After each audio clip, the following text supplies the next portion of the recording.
অবৈধ সম্পদ অর্জনের অভিযোগ ওঠার মধ্যেই সপরিবারে বিদেশে গেলেন ডিএমপির সাবেক কমিশনার আসাদুজ্জামান মিয়া।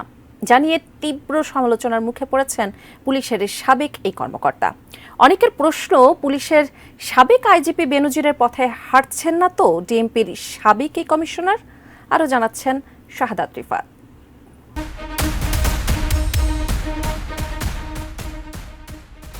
পুলিশের সাবেক মহাপরিদর্শক বেনজির আহমেদের বিরুদ্ধে আসা শত শত কোটি টাকার দুর্নীতির অভিযোগের অনুসন্ধান করছে দুর্নীতি দমন কমিশন দুদক। ইতিমধ্যেই দুদক পুলিশের বহুল বিতর্কিত সাবেক এই কর্মকর্তাকে তলব করেছে।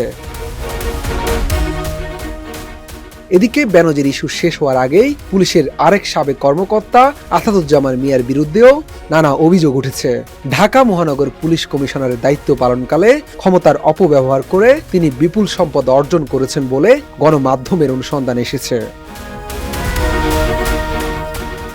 এছাড়া আসাদুজ্জামান মিয়ার বিষয়েও দুদক অনুসন্ধান কার্যক্রম শুরু করতে পারে বলে ইঙ্গিত দিয়েছেন প্রতিষ্ঠানটির প্রধান আইনজীবী অ্যাডভোকেট খুরশিদ আলম খান।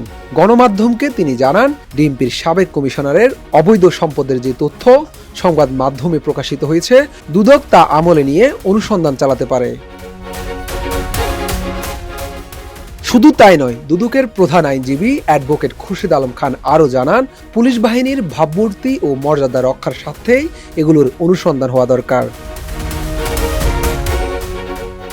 এর মধ্যে সব আলোচনা সমালোচনার মাঝেই পরিবার নিয়ে সিঙ্গাপুর গেছেন ঢাকা মেট্রোপলিটন পুলিশের সাবেক কমিশনার আসাদুজ্জামান মিয়া। খবরটি সামনে আসার পর থেকে তীব্র সমালোচনার মুখে পড়েছেন পুলিশের সাবেক এই কর্মকর্তা। সবার প্রশ্ন, দেশ ছেড়ে পালালেন না তো তিনি? বিশ্বমানের থার্মিক্স রড, সালাম স্টিল থার্মিক্স, দেশের একমাত্র থার্মিক্স রড। তবে বিষয়টি নিয়ে মুখ খুলেছেন ডিএমপির সাবেক এই কমিশনার। বিদেশে যাওয়ার কারণ জানিয়ে তিনি গণমাধ্যমকে বলেন, চিকিৎসার জন্য সপরিবার মিলে সিঙ্গাপুরে গেছেন। আগামী 21 জুন দেশে ফিরবেন তিনি।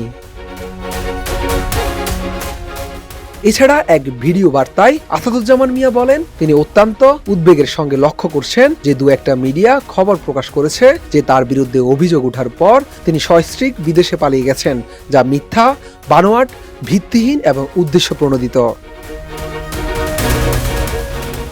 পুলিশের সাবেক এই কর্মকর্তার দাবি, মূলত হৃদরোগের চিকিৎসার জন্য ডাক্তারের পূর্ব নির্ধারিত সময় অনুযায়ী তিনি চিকিৎসার জন্য দেশের বাইরে এসেছেন। চিকিৎসা শেষে তিনি আগামী 22 তারিখ দেশে ফিরবেন।